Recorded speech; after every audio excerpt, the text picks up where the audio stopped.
সেদিন ব্রাহ্মণবাড়িয়া যাচ্ছি, যে 3-4 দিন আগের ঘটনা, এক প্রোগ্রামে। তো আমার পিছনের সিটে এক ইয়াং ছেলে বসছিল, আমি একটু ঘুমাইছিলাম। পরে উঠে পরে যখন নামতেছি তাড়াতাড়ি 2টা কলম নিয়ে আসছে। আমার আবার একটু কলম দরকার ছিল, কিছু একটু লিখবো, বক্তব্যের নোট করব, কলম পাচ্ছিলাম না পকেটে। তো সে কলম ধরাতে আমি খুশি হয়ে গেছি। আমি চিন্তা করলাম, আরে আমি কি আল্লাহর ওলি হয়ে গেলাম নি কোনো, যে কলম দরকার, এটা কলম ধরে বসে আছে সামনে। তখন সন্দেহ হলো 2টা ধরছে কে আবার। পরে দেখি আবার পুরান কলম সে ধরছে। আমি বললাম, কিরে বাবা? আমি বলছি, আমার গিফট করতেছে মনে হয়, আমার কলম দরকার, এটা আমি আমার কারামাত যায় এগুলো কিনি। পরে বলে যে না, আমার বোনের কালকে এসএসসি পরীক্ষা, একটু ফুদিয়ে দেন। তো আমি বললাম, শোনো, পরীক্ষা ভালো ফলাফলের জন্য ভালো করে পড়ালেখা করতে হবে, আল্লাহর কাছে দোয়া করতে হবে, সাহায্য চাইতে হবে। আমি দোয়া করে দিলাম, আল্লাহ তোমার বোনের ভালো ফলাফল দেখ, তাকে শরিয়া সম্মত চলার তৌফিক দান করো, দোয়া করে দিলাম। যাও। না হুজুর, একটু কলমটা ফুদিয়ে দেন। আমি, কলম ফুদিলে কি লাভ হবে? আপনি একটু কুলফু আল্লাহ পড়ে ফু দেন।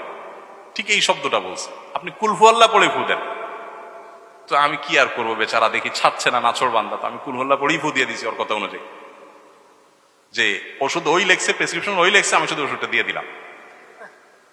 কি করব সেটাই লিখে দিছে ও, যে এটা বলে দেন। তো আমি কি করব, আমার ডিসপেন্সারি ম্যান বানাইছে আর ও ডাক্তার হয়েছে, বলে দিছে যে আপনি কুলফু আল্লাহ পড়ে ফু দেন। আমি কুলফু আল্লাহ পড়ে ফু দিয়ে দিছি। তাই বলি, ফাঁকিবাজ পোলা পান সারা রাত টোটো করে ঘুরে বেড়াইছে, মোবাইল টিপি করছে, এটা সেটা করে বেড়াইছে। এখন পরীক্ষার আগে মাথা মারছে, হাই হাই কি করবো, এবার যায় হুজুর একটু ফু দিয়ে দেন, এটা দোয়া করে দেন। যারা দোয়া চায়, ফু চায়, সবাই যে ফাঁকিবাজ আমি তা বলতেছি না, কিন্তু ফাঁকিবাজ পোলা পানের মার্কা এটা। আর ভালো ছাত্র হলে, ভালো মানুষ হলে সে পড়ালেখা করবে, এরপর আল্লাহর কাছে দোয়া করবে, 2 রাকাত নামাজ পড়বে, চলে যাবে, শেষ। অতএব এই পরীক্ষায় ভালো ফলাফল বা অন্য কোনো কিছু, এগুলার মালিক কে? আল্লাহ। আল্লাহর কাছে দোয়া করতে হবে। কোনো পীর বা কোনো মাজারে থাকা কোনো মানুষের ক্ষমতা নাই কোনো মানুষের পরীক্ষার ফলাফল নিয়ন্ত্রণ করা। নবী সাল্লাল্লাহু আলাইহি ওয়াসাল্লাম বলেছেন, ওয়াইজা সাআলতা ফাসআলিল্লাহ ওয়াইজা ইসতাআনতা ফাসতাইন বিল্লাহ।